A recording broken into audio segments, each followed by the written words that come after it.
আসসালামু আলাইকুম। RS news channel 24 ভিডিওতে আপনাদের স্বাগতম।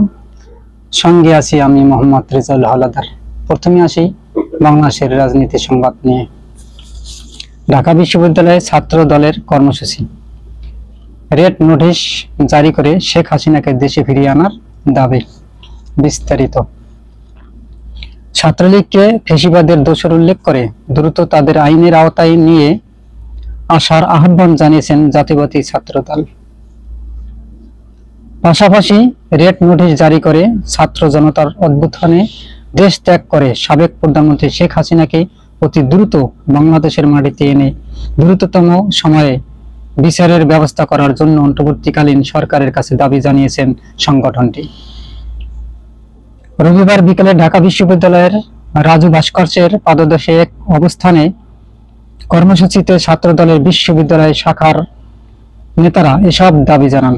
অন্তর্বর্তী সরকারের আইন উপদেষ্টা ও ঢাকা বিশ্ববিদ্যালয়ের আইন বিভাগের অধ্যাপক আসিফ নজরুলের উপর বিদেশে ফ্যাসিবাদের হেনস্থা ও নিষিদ্ধ সংগঠন ছাত্রলীগের অপরাধীদের দ্রুত গ্রেপ্তার ও বিচারের দাবিতে এই কর্মসূচির আয়োজন করেন ঢাকা বিশ্ববিদ্যালয়ের শাখা ছাত্রদল। কর্মসূচিতে সমাপনী বক্তব্যে ঢাকা বিশ্ববিদ্যালয়ের শাখা ছাত্রদলের সভাপতি গণেশ চন্দ্র রায় বলেন, 5 আগস্ট ফ্যাসিস্ট হাসিনা ক্ষমতার মনস্বদ থেকে দুমড়ে মুচড়ে ভারতে পালিয়ে গেলেও ষড়যন্ত্র চাল থামাননি। নিজের নেতাকর্মীদের মিথ্যা প্রলোভন দেখিয়ে তারা পূর্তি বিপ্লবের স্বপ্ন দেখছেন। অন্তর্বর্তী সরকারের আইন উপদেষ্টা অধ্যাপক আসিফ নজরুলকে বিদেশের মাটিতে তাদের দোসররা লেলিয়ে দিয়ে তারা হেনস্থা করেছে। খুনি সন্ত্রাসী ছাত্রলীগকে লেলিয়ে দিয়ে ক্যাম্পাসগুলোতেও নানা ধরনের ষড়যন্ত্র করা হচ্ছে। ছাত্রলীগের নেতাকর্মীরা এতদিন শিক্ষার্থীদের নির্যাতন, ধর্ষণ, খুন সহ নানা ধরনের অপকর্ম করে একটি ভয়ের সংস্কৃতি তৈরি করেছিল। এখন শেখ হাসিনার উস্কানিতে তারা সক্রিয় হওয়ার চেষ্টা করছে। অন্তর্বর্তী সরকারের উপদেষ্টা গণেশ চন্দ্র রায় বলেন, আপনারা দ্রুত এই ফ্যাসিবাদের দোসর ছাত্রলীগকে আইনের আওতায় নিয়ে আসুন।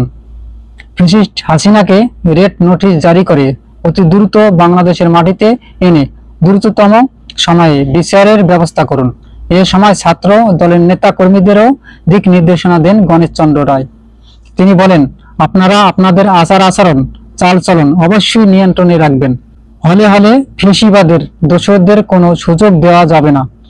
হলগুলোতে যেভাবে ছাত্র দলের ভাবমূর্তিকে সংকটে ফেলার জন্য উঠে পড়ে লেগেছে, সেই ফাঁদে পা দেওয়া যাবে না। আপনারা সবাই অত্যন্ত সচেতন ভাবে পা ফেলবেন। কেউ যদি মনে করে পরবর্তী প্রেক্ষাপটে ছাত্রদলের পতাকা তলে এসে আরাম আয়েশে জীবন ধারণ করবে, তাহলে সে বোকার স্বর্গে বাস করছে। কর্মসূচিতে বিশ্ববিদ্যালয়ের ছাত্র শাখা ছাত্রদলের সাধারণ সম্পাদক নাহিদুজ্জামান শিপন বলেন, পতিত ফ্যাসিবাদী আওয়ামী লীগ ও তাদের দোসররা দেশে বিদেশে ষড়যন্ত্রে লিপ্ত হয়েছে। ছাত্র জনতার অভ্যুত্থানের মধ্য দিয়ে গর্বিত অন্তর্বর্তী সরকারের আইন উপদেষ্টা আসিফ নজরুলকে তারা বিদেশে যে হেনস্থা করেছে, দেশের ভেতরেও চোরা গোপ্তা হামলা করে তারা মানুষকে আহত করেছে। গত 15 বছর ধরে তারা দেশের শিক্ষা প্রতিষ্ঠানে ছাত্রলীগ শিক্ষার্থীদের নির্যাতন, নিপীড়ন সহ নানা অপকর্ম করেছে। ছাত্রলীগের দোসররা এখন ছাত্রদল ও ছাত্র জনতার বিরুদ্ধে ষড়যন্ত্রে লিপ্ত হয়েছে। জুলাই আগস্টের ছাত্র জনতার অভ্যুত্থানে ছাত্র দলের 139 জন নেতাকর্মী শহীদ হয়েছেন উল্লেখ করে নাহিদুজ্জামান আরও বলেন, গণতন্ত্র টুপি চেপে ধরে ফ্যাসিবাদী ব্যবস্থা কায়েম করতে চেয়েছে। ছাত্র জনতার অভ্যুত্থানে শেখ হাসিনা পালিয়ে গিয়ে এখনো ষড়যন্ত্রে লিপ্ত রয়েছে। একের পর এক ফোন আলাপ ফাঁস হচ্ছে। বর্তমানে তিনি আপা নামে উপাধি পেয়েছেন। আমরা বলতে চাই, আপা এই কাজটি করুন, আপা এই আপনি ভেঙে পড়বেন না, আপা এরকমের নানা ধরনের আপা নামে সে বর্তমানে ভাইরাল হয়ে গেছেন। আমরা বলতে চাই, এই বাংলাদেশ ও ঢাকা বিশ্ববিদ্যালয়ের মাটিতে আর কোনো ফ্যাসিবাদীদের ব্যবস্থা কায়েম হবে না। এই কর্মসূচিতে কেন্দ্রীয় ছাত্র দলের যুগ্ম সাধারণ সম্পাদক মনসুরা আলম, বিশ্ববিদ্যালয়ের শাখা নেতা মাসুম বিল্লাহ, নাসিরউদ্দিন শাওন, আনিসুর রহমান অনিক বিভিন্ন নেতাকর্মী অংশ নেন। আজ এ পর্যন্তই। আসসালামু আলাইকুম রাহমাতুল্লাহি ওয়া বারাকাতুহু।